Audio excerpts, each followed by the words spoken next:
thankful to the Lord for His mercies in helping us gather here today.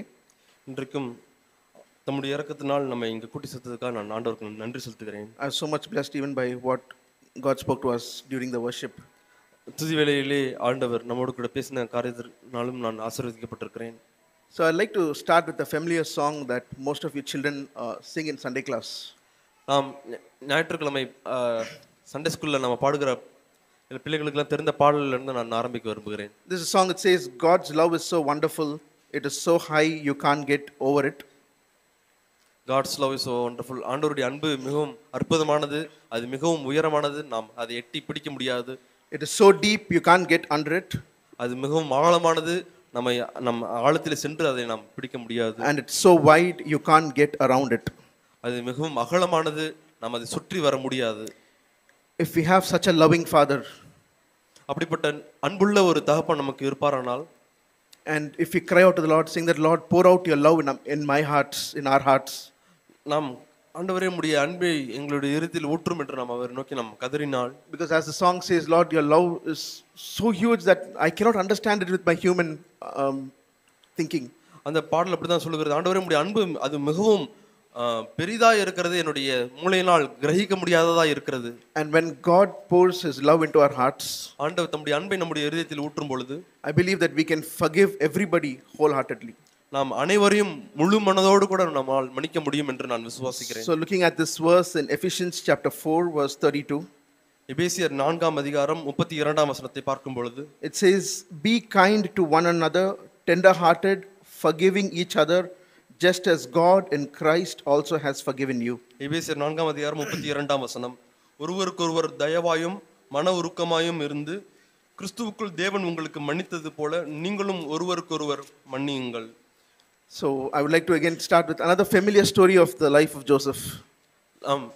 மீண்டும் நான் நமக்கெல்லாம் தெரிந்த ஒரு கதையோடு நான் ஆரம்பிக்க விரும்புகிறேன். யோசேப்பினுடைய வாழ்க்கை, how he was betrayed by his brothers, தன்னுடைய சகோதரர்களால் எப்படி அவன் நம்பிக்கை துரோகம் அவன் தன்னுடைய சகோதரர்கள் எப்படி அவனுக்கு நம்பிக்கை துரோகம் செய்தார்கள். and his own brothers who grew up with him, they wanted to kill him. If you see in Genesis chapter 32 verse 20, தான் யாரோடு வளர்ந்தானோ அந்த சகோதரர்களே அவனை கொல்ல விரும்பினார்கள். அதை நாம் ஆதியாகமம் 30ஆம் அதிகாரத்தில் பார்க்கிறோம். 37 verse 20, it says, Genesis 37 verse 20, it says, now then come, let us kill him and throw him into one of the pits, and tell a wild beast devoured him, then let us see what will become of his dreams. ஆதியாகமம் 37ஆம் அதிகாரம் 20ஆம் வசனத்தில் பார்க்கிறோம், நாம் அவனை கொன்று இந்த குழியில் ஒன்றிலே அவனை போட்டு ஒரு துஷ்ட மிருகம் அவனை பட்சித்தது என்று சொல்லுவோம், வாருங்கள் அவனுடைய சொப்பனங்கள் எப்படி முடியும் என்று பார்ப்போம் என்றார்கள். And we know in the following verses, Reuben came and stopped his brothers from killing him. ஆனால் ரூபன் வந்து தன்னுடைய சகோதரர்கள் அவனை கொன்று போடுவதை தடுத்தான் என்று பார்க்கிறோம். So when he had an opportunity, Joseph, யோசேப்புக்கு ஒரு சந்தர்ப்பம் கிடைக்கிறது. when he was in Egypt, எகிப்திலே அவன் இருக்கும் பொழுது, when his brothers came to ask for food, தன்னுடைய சகோதரர்கள் உணவுக்காக அவனிடத்தில் வருகிறார்கள். he had all the opportunity and he had all the authority, to put them in prison. அவனிடத்திலே எல்லா சந்தர்ப்பமும் இருந்தது, எல்லா அதிகாரமும் இருந்தது, அவனுடைய சகோதரர்களை அவனால் சிறையிலே தள்ள முடியும். But he did not do it. ஆனால் அவன் அப்படி செய்யவில்லை. We look at his life. He was thrown into a pit. He was taken as a slave in Potiphar's house. அவனுடைய வாழ்க்கையை பார்த்தால் அவன் ஒரு குழியிலே தள்ளப்பட்டான், அடிமையாக போத்திபாருடைய வீட்டுக்கு எடுத்து செல்லப்பட்டான். He was thrown into jail. அங்கே சிறையிலே தள்ளப்பட்டான். He suffered so much hardships. அநேக கஷ்டங்களை அவன் கடந்து சென்றான். But the wonderful thing is he had a forgiving heart. ஆனால் அது அற்புதமான ஒரு காரியம், அவனுக்கு மன்னிக்கக்கூடிய ஒரு இருதயம் இருந்தது. We see in Genesis chapter 50. ஆதியாகமம் 15ஆம் அதிகாரத்தில் பார்க்கிறோம், 50ஆம் அதிகாரத்தில் பார்க்கிறோம். Genesis 50. ஆதியாகமம் 50. So this chapter talks about after Joseph's father died. யோசேப்பினுடைய தகப்பனார் மரித்ததற்கு பின்பு இந்த காரியங்கள் நடக்கிறது. In verse 15, the later part, it says the brothers were saying, what if Joseph should bear a grudge against us and pay us back in full for all the wrong which we had did to him? ஆதியாகமம் 50ஆம் அதிகாரம் 14ஆம் வசனத்திலே சொல்கிறார்கள், தங்கள் தகப்பன் மரணம் அடைந்தது யோசேப்பின் சகோதரர் கண்டு, ஒருவேளை யோசேப்பு நம்மை பகைத்து நாம் அவனுக்கு செய்த எல்லா பொல்லாப்புக்காகவும் நமக்கு சரிக்கு சரி கட்டுவான் என்று சொன்னார்கள். And in verse 18, then the brothers also came, fell down before him, and behold, we are your servants. They thought that Joseph is going to take revenge and probably put them in jail. 18ஆம் வசனத்திலே தன் சகோதரர் யோசேப்பு நம்மை சிறையிலே தள்ளி விடுவான், பழி வாங்கி விடுவான் என்று நினைத்து அவனுடைய சகோதரரும் போய் அவனுக்கு முன்பாக தாழ விழுந்து இதோ நாங்கள் உமக்கு அடிமைகள் என்றார்கள். But we see his response in verse 19. It says, Joseph said to them, "Do not be afraid, for I am in God's place. And as for you, you meant evil against me, but God meant it for good in order to bring about this present result, to preserve many people alive." யோசேப்பினுடைய பிரதித்திரத்தை பாருங்கள். 19ஆம் வசனம். யோசேப்பு அவர்களை நோக்கி, பயப்படாதிருங்கள், நான் தேவனா? நீங்கள் எனக்கு தீமை செய்ய நினைத்தீர்கள், தேவனோ இப்பொழுது நடந்து வருகிறபடியே வெறுகு ஜனங்களை உயிரோடே காக்கும்படிக்கு அதை நன்மையாக முடிய பண்ணினார். So I believe that his forgiving heart had a strong foundation. ஆகவே நான் விசுவாசிக்கிறேன், அவனுடைய மன்னிக்கக்கூடிய இருதயத்திற்கு பின்னால் ஒரு ஆழமான ஒரு திடமான ஒரு அஸ்திபாரம் இருந்தது. The foundation is that no matter what people do to me, if I live with a forgiving heart and if I don't have a grudge against anybody, God will fulfill his plan in my life. அந்த திடமான அஸ்திபாரம் என்னவென்றால், நான் என்னிடத்திலே ஒரு மன்னிக்கக்கூடிய ஒரு இருதயம், யார் மீதும் கசப்பில்லாத ஒரு இருதயம் இருந்தால், நான் என் வாழ்க்கையிலே ஜனங்கள் என்னை சுற்றி இருக்கிறவர்கள் என்ன காரியங்களை செய்தாலும் சகலவற்றையும் தேவன் என்னுடைய நன்மைக்காக மாற்றுவார் என்ற அஸ்திபாரம். And the heart of Joseph, he didn't say only, okay, I'll forgive you, you can live in peace. He didn't say that. In verse 21 he said, "Do not be afraid, I will provide for you and your little ones." So he comforted them and spoke to them kindly. அவன் ஏதோ நான் உங்களை மன்னித்து விடுகிறேன் என்று மட்டும் மேம்போக்காக சொல்லாமல் அவன் என்ன சொல்கிறான் பாருங்கள். 21ஆம் வசனம். ஆதலால் பயப்படாதிருங்கள், நான் உங்களையும் உங்கள் குழந்தைகளையும் பராமரிப்பேன் என்று அவர்களுக்கு ஆறுதல் சொல்லி அவர்களுடைய பட்சமாய் பேசினான். So his heart was overflowing with forgiveness. ஆகவே அவனுடைய இருதயம் மன்னிப்பினால் நிரம்பி வழிந்தது. He didn't do it as a namesake, but he did it with all his heart. அதை ஏதோ ஒரு பேரளவுக்கு அவன் செய்யவில்லை, அவன் முழு இருதயத்தோடு அவன் மன்னித்தான். And we see in Proverbs chapter 25 verse 21 and to 22 it says, "If your enemy is hungry, give him food to eat. If he is thirsty, give him water to drink. For you will heap burning coals on his head, for the Lord will reward you." நீதிமொழிகள் 25ஆம் அதிகாரம் 21 and 22. Proverbs 25, 21 and 22. 21, 22 வசனங்கள். உன் சத்துரு பசியாய் இருந்தால் அவனுக்கு புசிக்க ஆகாரம் கொடு, அவன் தாகமா இருந்தால் குடிக்க தண்ணீர் கொடு. அதனால் நீ அவன் தலையின் மேல் எரிகிற தழல்களை குவிப்பாய், கர்த்தர் உனக்கு பலன் அளிப்பார். And we clearly see that no, because he forgave his brothers, the Lord was with him, and Joseph and his family flourished in that land. அவன் தன்னுடைய சகோதரர்களை அவன் மன்னித்ததனால் யோசேப்பும் அவன் குடும்பத்தாரும் அந்த இடத்திலே அவர்கள் செலுத்தார்கள். Another example I would like to share from the Bible is about Stephen. நான் இன்னும் காட்ட வேண்டிய இன்னொரு உதாரணம் ஸ்தேவானுடைய வாழ்க்கை.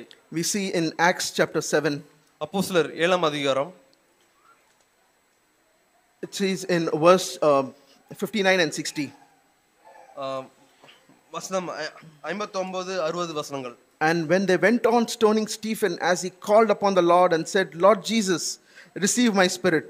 And falling on his knees, he cried out with a loud voice, "Do not hold the sin against them." And having this, he fell asleep. அப்பொழுது கர்த்தராகிய இயேசுவே, என் ஆவியை ஏற்றுக்கொள்ளும் என்று ஸ்தேவான் தொழுது கொள்கையில் அவனை கல்லெறிந்தார்கள். அவனோ முழங்காற்படியிட்டு, ஆண்டவரே இவர்கள் மேல் இந்த பாவத்தை சுமத்தாதிரும் என்று மிகுந்த சத்தமிட்டு சொன்னான். இப்படி சொல்லி நித்திரை அடைந்தான். So even in that difficult moment, he knows he's going to die. And what came out of his heart, he didn't shout at them saying that, "No, I've done so much good to you and no, you're killing me with stones." அவன் அந்த மரிக்கக்கூடிய நிலைமையிலும் நான் தான் மரிக்க போகிறேன் என்று அறிந்திருந்தும் அவன் அவர்களை பார்த்து, நான் உங்களுக்கு நன்மை செய்ய பார்க்கிறேன், ஆனால் நீங்களோ என்னை கொல்ல பார்க்கிறீர்கள் என்று எல்லாம் அவன் சொல்லவில்லை. But just moments before his death, we read in verse 55, he says he was full of the Holy Spirit. He gazed intently into heaven and saw the glory of God and Jesus standing at the right hand of God. அவன் மரிக்க போவதற்கு முன்பதாக 55ஆம் வசனத்திலே பார்க்கிறோம், அவன் பரிசுத்த ஆவியினால் நிறைந்தவனாய் வானத்தை அண்ணாந்து பார்த்து தேவனுடைய மகிமையையும் தேவனுடைய வலது பார்சத்தில் இயேசுவானவர் நிற்கிறதையும் கண்டான்.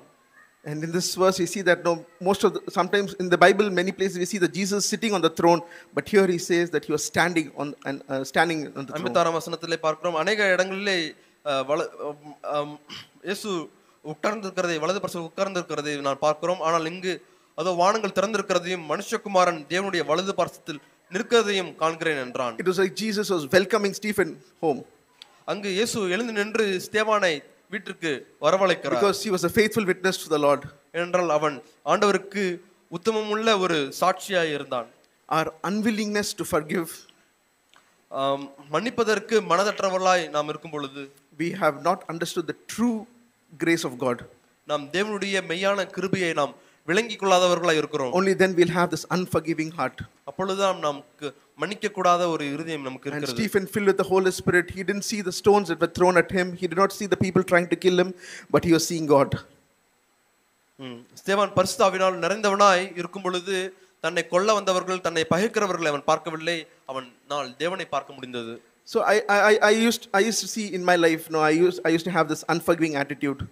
என்னுடைய வாழ்க்கையிலே மன்னிக்க முடியாத தன்மை இருக்கும் பொழுது நான் பார்த்திருக்கிறேன். And this unforgiving attitude goes hand in hand with accusing others. இந்த மன்னிக்க முடியாத தன்மை அதோடு கூட எதுவும் சேர்ந்து வருகிறது என்றால் பிறரை விரல் நீட்டி குற்றம் சாட்டக்கூடிய அந்த தன்மையும் வருகிறது. Sometimes when one of us come back to home after work, வேலை முடிந்து வீட்டிற்கு திரும்பி வரும் பொழுது we see the house is in a mess, வீடு அலங்கோலமா இருக்கிறதை பார்க்கிறோம். and we begin accusing. உடனடியாக குற்றம் சாட்டுகிறோம். The food is not ready, we begin accusing. சாப்பாடு ஆயத்தமாகவில்லை என்றால் உடனே குற்றம் சாட்டுகிறோம். When the spouse at home says, no, I told you to buy something from the shop, you forgot, again they start accusing. நான் ஏதோ ஒன்றை வாங்கிவிட்டு வர சொன்னேன், நீங்கள் மறந்து விட்டீர்கள் என்று உடனடியாக ஒரு குற்றச்சாட்டு. And I can imagine this as me carrying a big bag of stones. நான் இப்படி கற்பனை செய்து பார்க்கிறேன். இப்படிப்பட்ட குற்றச்சாட்டுகள் எல்லாம் நான் ஒரு பெரிய பையிலே கற்களை நான் சுமந்து கொண்டு நான் இருக்கிறது. And for every fault I find, I just throw the stones. நான் கண்டுபிடிக்கக்கூடிய ஒவ்வொரு குற்றச்சாட்டுக்கும் ஒவ்வொரு கல்லை நான் விட்டு எறிகிறேன். I throw the stones on my spouse, I throw the stones on my colleagues. நான் கல்லை எடுத்து என்னுடைய மனைவி மேல் எறிகிறேன், என்னோடு கூட வேலை செய்கிறவர்கள் மேல் நான் எறிகிறேன். Or on the road, if someone just crosses me while I ride my bike, I throw the stones on them. ரோட்ல வண்டி ஓட்டி போகும்போது ஒருத்தர் குறுக்க வந்து விடுகிறார், நான் அவர் மேல் கல்லை எறிகிறேன். But the sad thing is, I'm not able to run my Christian life with a bag of stones.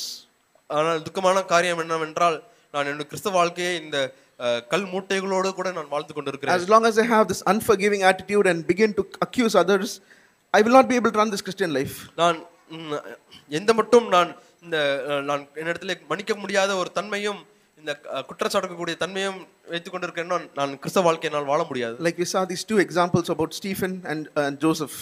நாம் இந்த ரெண்டு உதாரணங்களை பார்த்தோம், யோசேப்பு மற்றும் ஸ்தேவான். I'm sure none of us sitting here had gone through those situations they have been. நான் நிச்சயமா இருந்திருக்கேன். இங்க உட்கார்ந்திருக்கக்கூடிய ஒருவரும் இப்படிப்பட்ட நிலைமையை நாம் அனுபவித்தது. None of us would have gone to jail or none of us been stoned to death. யாருமே சிறைக்கு செல்லவில்லை, யாருமே கல்லெறியப்படவில்லை மரணத்துக்கு ஏதுவாக. But we can take them as a challenge in our lives. No, in those tough situations, Lord, I want to forgive those people who do harm to me.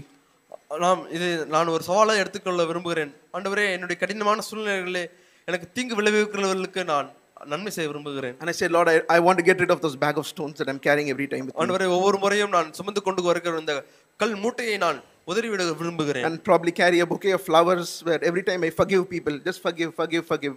நான் கல் மூட்டைகளுக்கு இந்த கல் மூட்டைகளை சுமந்து கொள்வதற்கு பதிலாக ஒவ்வொரு முறையும் நான் ஒரு பொக்கேவை நான் கொடுக்க வேண்டும். மன்னிக்கிறேன் என்ற பொக்கேவை நான் கொடுக்க விரும்புகிறேன்.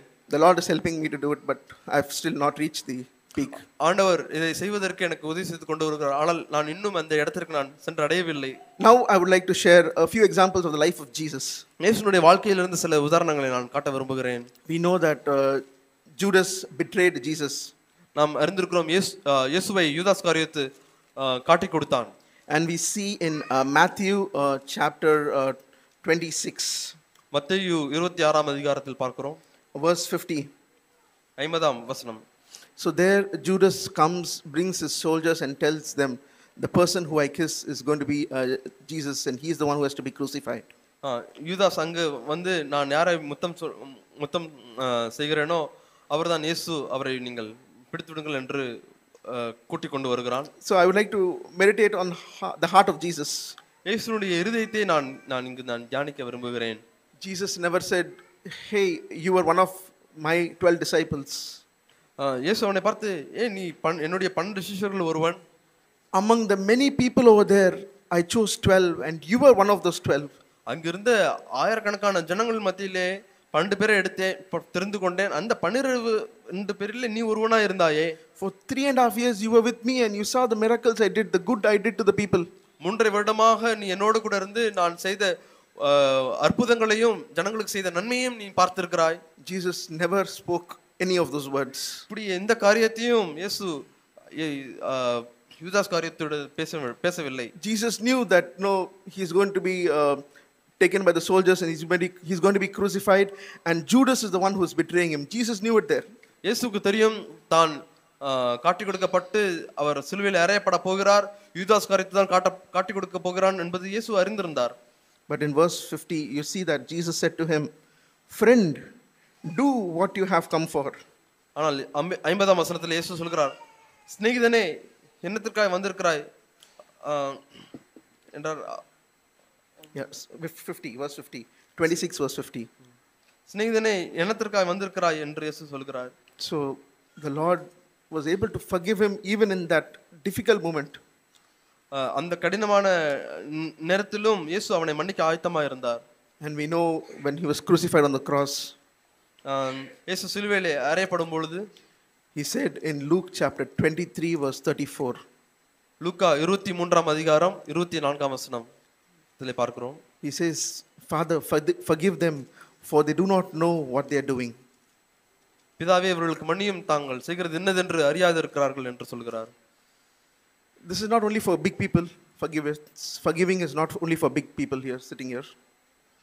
Forgiveness is not only for the older people. மன்னிப்பது என்பது ஏதோ பெரியவர்களுக்கு மட்டும்தான் என்று கிடையாது. It is also for the children who are here. இங்க இருக்கக்கூடிய பிள்ளைகளை உங்களுக்கும் தான். I would like to ask you one question. நான் உங்களை பார்த்து நான் ஒரு கேள்வி கேட்க விரும்புகிறேன். Do you have someone in your school who you really hate? உங்க ஸ்கூல்ல நீங்க உங்களுக்கு பிடிக்காத யாராவது ஒருத்தங்க இருக்காங்களா? Or someone in your school who's constantly irritating you or fighting with you or no, trying to bully you? உங்க ஸ்கூல்ல உங்களை எப்ப பார்த்தாலும் உங்களை எரிச்சல் ஊட்டிட்டு சீண்டிக்கிட்டு இருக்கிறவங்க யாராவது இருக்காங்களா? This is a situation with everybody, even in office. Even I face sometimes outside or in office. We have a tough situation where they're trying to provoke us, like we heard last week. நாம் அது யாரை வேண்டுமானாலும் இருக்கலாம். நம்முடைய வேலை ஸ்தலத்திலே நம்ம கூட வேலை செய்கிறவர்களா இருக்கலாம். நாம் கடந்த வாரம் கேட்டது போல நம்மை எரிச்சல் ஊட்டுகிறவர்கள். We would have fought back in our past. நாம் கடந்த காலத்திலே நாம் மீண்டுமாய் அவர்களுக்கு எதிராக நாம் போராடி இருப்போம். But today onwards we can have this cry in our heart, saying that Lord, pour out your love in my heart so I can forgive them. ஆனால் இன்று முதல் ஆண்டவரே உம்முடைய அன்பை என்னிடத்திலே ஊற்றும், நான் அவர்களை நான் மன்னிக்கும்படியாக உம்முடைய அன்பை ஊற்றும் என்று நாம் ஆண்டவரிடத்திலே அப்படிப்பட்ட கதறலோடு நாம் சொல்ல முடியும். Father, you sent your only son to die on the cross for my sin. பிதாவே, உம்முடைய ஒரே குமாரனை என்னுடைய பாவத்திற்காக மரிக்கும்படிக்கு நீ சிலுவைக்கு அனுப்பினீர். You did nothing wrong. நீர் எந்த தவறும் செய்யவில்லை. But to cleanse my sin you died on the cross. என்னுடைய பாவத்தை மன்னிப்பதற்காக நீர் சிலுவையிலே மரித்தீர். We have such a loving Father, so we can easily forgive anybody who does evil to us. நமக்கு எப்படிப்பட்ட அன்புள்ள தகப்பன் இருக்கிறார். ஆனபடினாலே நமக்கு தீங்கு செய்கிறவர்களுக்கு நாம் தீங்கு செய்கிறவர்களை நாம் எளிதாக நாம் மன்னிக்க முடியும். There's this verse in Romans chapter 12 verse 18. ரோமர் 12ஆம் அதிகாரம் 18ஆம் வசனம்.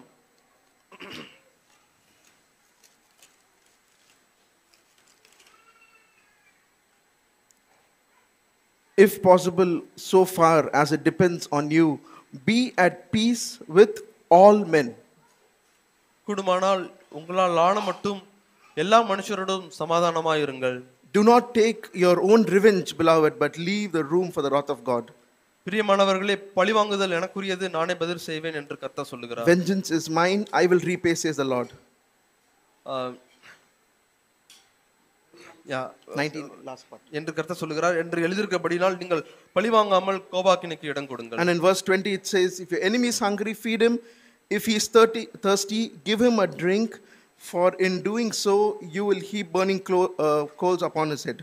20ஆம் வசனத்திலே, அன்றியும் உன் சத்துரு பசியாய் இருந்தால் அவனுக்கு போஜனம் கொடு, அவன் தாகமாய் இருந்தால் அவனுக்கு பானம் கொடு. நீ இப்படி செய்வதனால் அக்கினி தழலை அவன் தலையின் மேல் குவிப்பாய். So that is our calling, brothers and sisters, to be in peace with all men. பிரியமானவர்களே, இதுதான் நம்முடைய அழைப்பு. எல்லா மனுஷரோடும் நாம் சமாதானமாய் இருப்பதுதான் நம்முடைய It is அழைப்பு. easy to be at peace with the people around at work or at people see on the roads, but it's sometimes very difficult to be at peace with the own people in our family. ரோட்ல செல்கிறவர்கள் மத்தியிலே அல்லது நம்முடைய வேலை ஸ்தலத்திலே இருக்கிறவர்களோடு கூட சமாதானமா இருப்பது அது எளிதாக இருக்கலாம். ஆனால் குடும்பத்திலே நம்முடைய சொந்த குடும்பத்திலே நாம் சமாதானமா இருப்பது கடினமா இருக்கலாம். Yes, we tend to remember of all the things that they have done in the past, or we tend to remember of something they have been constantly doing and we keep telling them but they constantly do it. நாம் அவர்கள் கடந்த காலத்திலே நமக்கு விரோதமாக செய்த எல்லா காரியங்களையும் அப்படியே லிஸ்ட் போட்டு நமக்கு நினைவிலே வரலாம். அல்லது நாம் சொல்லியும் தொடர்ந்து நமக்கு இஷ்டமில்லாத காரியங்களை செய்யக்கூடிய காரியங்களும் நமக்கு நினைவு வரலாம். But the Lord says, no, my only job to do over there is to forgive.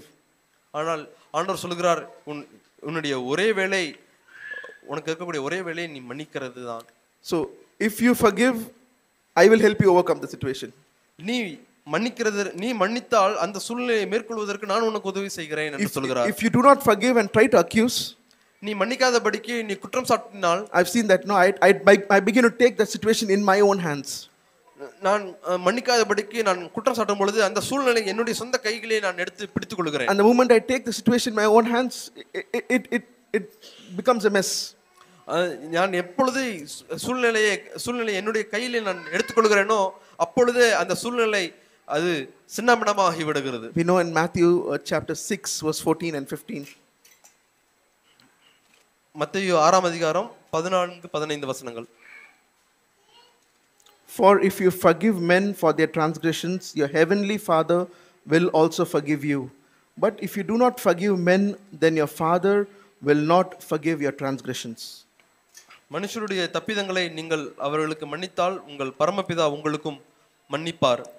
மனுஷருடைய தப்பிதங்களை நீங்கள் அவர்களுக்கு மன்னியாது இருந்தால் உங்கள் பிதா உங்கள் தப்பிதங்களையும் மன்னியாது இருப்பார். So children, I would like to ask one question. This is something we have heard in our church so many times. நாம் அநேக முறை நாம் சபையில் நாம் கேட்டிருக்கிறோம். பிள்ளைகளே, உங்களுக்கு ஒரு क्वेश्चन கேட்கிறேன். Children, what is that one thing that Jesus is busy doing every day in heaven? பரலோகத்துல இயேசு ஒவ்வொரு நாளும் ஒரு விஷயத்தை செஞ்சுட்டே இருக்கார். பிஸியா அதை டெய்லி செஞ்சுட்டே இருக்கார்.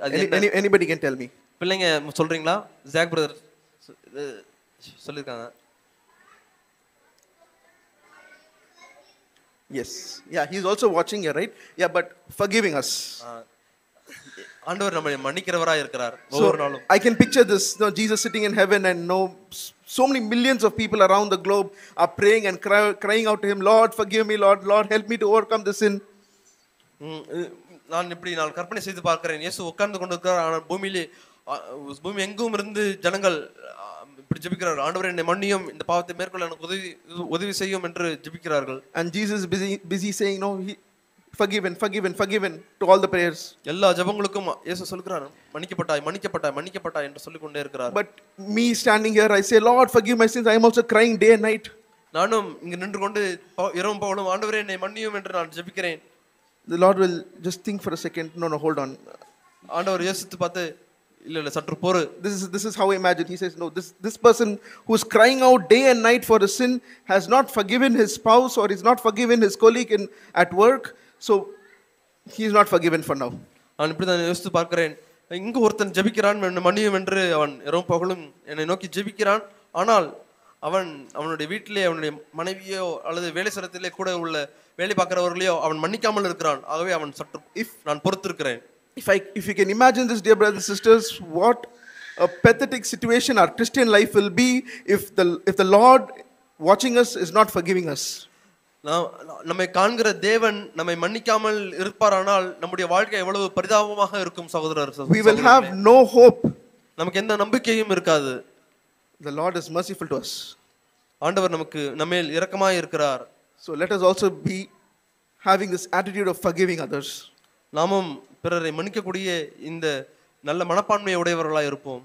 Forgiveness will be spontaneous. மன்னிப்பு என்பது அது உடனடியாய் நடக்கக்கூடிய ஒரு காரியம். Like we heard in the worship, if we know that our fight is not against flesh and blood. நாம் துதி வேளையில் நாம் கேட்டது போல நம்முடைய போராட்டம் மாம்சத்தோடும் இரத்தத்தோடும் அல்ல. Let's go to that verse again in Ephesians chapter 6 verse 12. எபேசியர் 6ஆம் அதிகாரம் 12ஆம் வசனம். For our struggle is not against flesh and blood, but against the rulers, against the powers, against the world forces of this darkness, against the spiritual forces of wickedness in the heavenly places. ஏனெனில் மாம்சத்தோடும் இரத்தத்தோடும் அல்ல, துரைத்தனங்களோடும் அதிகாரங்களோடும் இப்பிரபஞ்சத்தின் அந்தகார லோகாதிபதிகளோடும் வானமண்டலங்களிலுள்ள பொல்லாத ஆவிகளின் சேனைகளோடும் நமக்கு போராட்டம் உண்டு. If you can remember this verse, இந்த வசனத்தை நாம் நினைவு கூர்ந்தால், Lord, my fight is not with anybody around me. ஆண்டவரே, என்னுடைய போராட்டம், என்னுடைய சண்டை என்னை சுற்றி இருக்கக்கூடிய எந்த மனுஷரோடும் கிடையாது. You want me to be in peace with all the men I see around me. ஆண்டவரே, நான் காண்கிற எல்லா மனிதரோடும் சமாதானமா இருக்கும்படிக்கு நீர் விரும்புகிறீர். Then we will have the spontaneous nature of forgiving people. அப்பொழுது ஜனங்களை மன்னிக்கக்கூடிய அந்த சுபாவம் நமக்கு யதார்த்தமாய் வரும். The devil knows that. பிசாசு அதை அறிந்திருக்கிறான். He knows clearly that no, if we are willing to forgive everybody around us, the Lord will forgive us. பிசாசு அறிந்திருக்கிறான், நம்மை சுற்றி இருக்கக்கூடிய எல்லா மனுஷரையும் நாம் மன்னிக்கிறவர்களா இருந்தால் ஆண்டவர் நம்மை மன்னித்து விடுவார். So he will try to remind us of the things that the people have been doing to us. ஆகவே அவன் ஜனங்கள் நமக்கு விரோதமாய் செய்த காரியங்களை நமக்கு நினைப்பூட்டி கொண்டே இருப்பான். Sometimes I see this in office, when someone close to us comes and starts talking to us, we pour out our hearts. சில சமயம் வேலை ஸ்தலத்தில் இப்படி பார்த்திருக்கேன். நமக்கு நெருக்கமாக இருக்கக்கூடியவர்கள் நம்மிடத்திலே வந்து உட்காரும் பொழுது நம்முடைய இருதயத்தை அவர்களிடத்திலே நாம் திறந்து பேசுகிறவர்களா இருக்கலாம். We say, no, you remember 3 years back this person did this to me. உங்களுக்கு தெரியுமா, சில வருஷத்துக்கு முன்னாடி இவர் இது இப்படி எனக்கு செய்தார். 2 years back the same person did this to me. 2 வருஷத்துக்கு முன்னாடி அதே நபர் எனக்கு இப்படி செய்தார். And then we act very good, but I am a Christian, I have forgiven him. ஆனால் நாம் நல்லவர்களைப் போல நாம் நடந்து கொள்கிறோம், நான் கிறிஸ்தவன், நான் மன்னித்து விட்டேன் என்று. The Lord clearly showed me, that is not forgiveness at 100%. ஆண்டவர் எனக்கு தெளிவாய் உணர்த்தினார், அது 100% நீ அவர்களை மன்னித்ததற்குரிய அடையாளம் அல்ல. Because if you have the true heart of forgiving others, you should ask the Lord, help me to forget whatever they do me.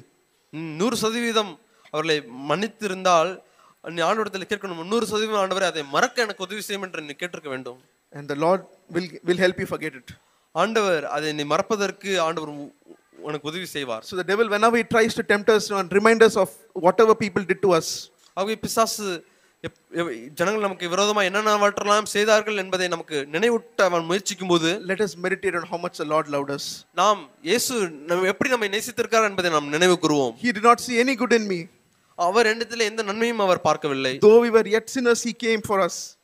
நாம் பாவிகளாய் இருந்தாலும் நம்மை தேடி அவர் வந்தார்.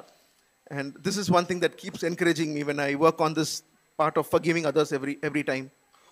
ஒவ்வொரு முறையும் பிறரை மன்னிக்க வேண்டும் என்கிற காரியத்திலே எனக்கு இது உற்சாகமாய் இருந்திருக்கிறது. This verse in Romans 8 verse 28. ரோமர் 8ஆம் அதிகாரம் 28ஆம் வசனத்திலே பார்க்கிறோம். It says, for we know that God causes all things to work together for good for those who love God and those who are called according to his purpose. அன்றும் அவருடைய தீர்மானத்தின்படி அழைக்கப்பட்டவர்களாய் தேவனிடத்தில் அன்பு கூறுகிறவர்களுக்கு சகலமும் நன்மைக்கு ஏதுவாக நடக்கிறது என்று அறிந்திருக்கிறோம். Let us remember this one fact, brothers and sisters, today. இந்த ஒரு காரியத்தை, இந்த ஒரு உண்மையை நாம் இன்றைக்கு நினைவு கூறுவோம். That no harm others, whatever others do to you, பிறர் உனக்கு விரோதமாய் செய்யக்கூடிய எந்த ஒரு தீங்கும், or no evil that anybody does to you, பிறர் நமக்கு விரோதமாய் செய்யக்கூடிய எந்த ஒரு தீங்கும், if you have a heart of forgiveness, God can still fulfill his will in your life. நம்மிடத்திலே மன்னிக்கக்கூடிய அந்த ஒரு இருதயம் இருந்தால் ஆண்டவர் அதை நமக்கு நன்மைக்கு ஏதுவாய் மாற்ற முடியும். We have heard this in our church so many times that our first foundation is knowing about God's love in our lives. நாம் சபையிலே அடிக்கடி கேட்டிருக்கிறோம், நம்முடைய வாழ்க்கையில் உள்ள முதலாவது அஸ்திபாரம் ஆண்டவருடைய அன்பு. And I've seen this in many passages of the Bible. The Lord is a master in turning the tables against the devil. நாம் வசனத்திலே நாம் அடிக்கடி பார்க்கிறோம், ஆண்டவர் பிசாசனுடைய காரியத்தை அப்படியே தலைகளாக தன்னுடைய நோக்கத்திற்காக மாற்றுகிறவராய் இருக்கிறார். So looking at the situations and the circumstances around us, we think that it is too difficult for us to bear. நாம் சூழ்நிலையை பார்த்து, ஆண்டவரே என்னால் தாங்க கொள்ள முடியாத, என்னால் என்னுடைய திறமைக்கும் மேலாக இருக்கிறது ஆண்டவரே என்று நாம் சொல்லலாம். I've told this person so many times not to do this, but he keeps on doing this. ஆண்டவரே நான் இந்த நபரிடத்திலே நான் எத்தனையோ முறை சொல்லிவிட்டேன் இப்படி செய்ய வேண்டாம் என்று அவர் ஆனால் தொடர்ந்து இப்படி செய்து கொண்டிருக்கிறார். I'm unable to forgive this person. அந்த நபரை நான் மன்னிக்க முடியவில்லை. I'm unable to forgive my spouse. என்னுடைய மனைவியை மன்னிக்க முடியவில்லை. But we should know that, Lord, help me, Lord. Instead, our prayer can be, Lord, help me, Lord, to love you, Lord, with all my heart. ஆனால் நான் ஆண்டவரிடத்தில் நான் ஜெபிக்க முடியும். ஆண்டவரே எனக்கு உதவி செய்யும். ஆண்டவரே என்னுடைய முழு இருதயத்தோடு நேசிக்க எனக்கு உதவி செய்யும். Lord, if I love you with all my heart, that is enough, Lord. ஆண்டவரே உம்மை நான் என்னுடைய முழு இருதயத்தோடு நான் நேசித்தால் அது மட்டும் எனக்கு போதும். You will make all the situations that I'm facing now to work for my good. இப்பொழுது எனக்கு நான் சந்திக்கக்கூடிய இந்த எல்லா சூழ்நிலைகளையும் ஆண்டவரே நீர் என்னுடைய நன்மைக்கு ஏதுவாய் நீர் அவைகளை நடக்க செய்ய முடியும். Dear brothers and sisters, forgiveness is rooted in love. Forgiveness is rooted in love. சகோதரர்களே, மன்னிப்பு அன்பிலே வேரூன்றி இருக்கிறது. Even if there's repeated betrayal. அது தொடர்ந்தேச்சியாய் நமக்கு விரோதமாய் செய்யப்பட்ட ஒரு நம்பிக்கை துரோகமா இருக்கலாம். May the Lord open our eyes. ஆண்டவர் நம்முடைய கண்களை திறப்பாராக. To see how much he loved us. எவ்வளவாய் நம்மை அவர் நேசித்தார் என்பதை பார்க்கும்படிக்கு. To see how much he forgave us. எவ்வளவாய் நம்மை அவர் மன்னித்தார் என்பதை பார்க்கும்படிக்கு. Like the song says, he did not see my faults but he saw my need. ஆண்டவர் இந்த பாடல் சொல்கிறது, அவர் என்னுடைய குற்றங்களை அவர் பார்க்கவில்லை, என்னுடைய தேவையை அவர் பார்த்தார். I believe that if we have a heart of forgiveness in our homes, நம்முடைய வீடுகளிலே இப்படிப்பட்ட மன்னிக்கக்கூடிய இருதயம் நமக்கு இருக்குமானால், it will be like this glue that gels us together. அது நம்மை ஒட்டி சேர்க்கக்கூடிய ஒரு க்ளூவை போல அது இருக்கும். No, in our marriages, no, we are always excited to hold our spouse's hand and no walk. திருமணமான புதிதிலே நம்முடைய மனைவியுடைய கரத்தை பிடித்துக்கொண்டு நாம் நடக்க நாம் விருப்பப்படுவோம். But no, when I look at my life and ask this question to myself, you can ask if we are asked to know, it's your wedding anniversary, let's walk down the ramp, will you be excited to hold your spouse's hand and walk? இது உங்களுடைய திருமண நாள் என்று வைத்துக் கொள்ளுங்கள். இன்றைக்கு நீங்கள் உங்களுடைய மனைவியினுடைய கரத்தை பிடித்துக்கொண்டு நீங்கள் நடந்து செல்வதற்கு உங்களுக்கு பரவசமா இருக்குமா? If you don't have the heart of forgiveness, உங்களுக்கு மன்னிக்கக்கூடிய அந்த இருதயம் உங்களுக்கு இல்லாமல் இருந்தால், you might be physically holding your spouse's hand but in your heart you'll not have that excitement you had. நீங்கள் சரீரபிரகாரமாக நீங்கள் கரத்தை பிடித்துக்கொண்டு இருக்கலாம், ஆனால் உங்களுடைய இருதயத்திலே அந்த பரவசம் இல்லாமல் இருக்கும். Forgiveness is that glue that binds families together. மன்னிப்பு தான் குடும்பங்களை ஒன்றாக இணைக்கக்கூடிய கம்மை போல இருக்கிறது. Accusing others breaks the families. குற்றம் சாட்டுதல் குடும்பங்களை அது சிதைக்கிறது, உடைக்கிறது. So let us cry to the Lord and say, Lord, open our hearts and open our eyes to see how much you loved me. ஆகவே நம் ஆண்டவரை நோக்கி, ஆண்டவரே நீர் எவ்வளவா எங்களை நேசித்திருக்கிறீர் என்பதை பார்க்க எங்களுடைய கண்களை திறந்தருளும் என்று நாம் கேட்போம். Pour out your love in my heart, Lord. ஆண்டவரே உம்முடைய அன்பை எங்களுடைய இதயத்தில் ஊற்றும் ஆண்டவரே. I don't want to have the spirit of accusation. ஆண்டவரே இந்த குற்றம் சாட்டக்கூடிய இந்த ஒரு மனப்பான்மை எனக்கு வேண்டாம். And I want to always forgive. ஆண்டவரே நான் எப்பொழுதும் மன்னிக்க நான் தொடர்ந்து மன்னிக்க விரும்புகிறேன். If we have this cry, the Lord will definitely help us. நாம் இந்த இப்படிப்பட்ட ஒரு கதறுதல் எனக்கு இருக்குமானால் ஆண்டவர் நிச்சயமாக நமக்கு உதவி செய்வார். And like we sang this Tamil song, no, துதிப்பேன், we'll always be praising in our life. நாம் இப்பொழுது பாடின தமிழ் பாடலை போல எப்பொழுதுமே துதிப்பேன் என்று நம்மால் துதிக்க முடியும். And you know that when you keep on praising the Lord day and night, the devil will have no place there. நாம் தொடர்ந்து இரவும் பகலும் நாம் ஆண்டவரை நாம் துதிக்கும் பொழுது சாத்தானுக்கு அந்த இடத்திலே எந்த ஒரு இடமும் இருக்காது. Let us not hold hands to the devil and not continue accusing hereafter. நம்முடைய கரத்தை பிசாசோடு கோர்த்து கொண்டு நாம் இனியும் குற்றம் சாட்ட வேண்டாம். But have the attitude of forgiveness. ஆனால் நாம் மன்னிக்கக்கூடிய அந்த இருதயம் உடையவர்களாய் நாம் இருப்போம். It might be difficult when we think about our situations, but if we cry out to the Lord, He is more eager to help us. நம்முடைய சூழ்நிலையை பார்க்கும் பொழுது அது கடினமானதாய் தோன்றலாம், ஆனால் நம்ம ஆண்டவர் நோக்கி கதறும் பொழுது அவர் நமக்கு உதவி செய்வதற்கு அவர் ஆயத்தமாக இருக்கிறார். But like often we hear, no, in our church, the Lord is always on our side against the devil. நாம் சபையிலே நாம் எப்பொழுதுமே தொடர்ந்து கேட்கிறது போல ஆண்டவர் எப்பொழுதும் பிசாசுக்கு விரோதமாய் நம்முடைய பட்சத்திலே உதவி செய்வதற்காக அவர் காத்திருக்கிறார். Amen. ஆமென்.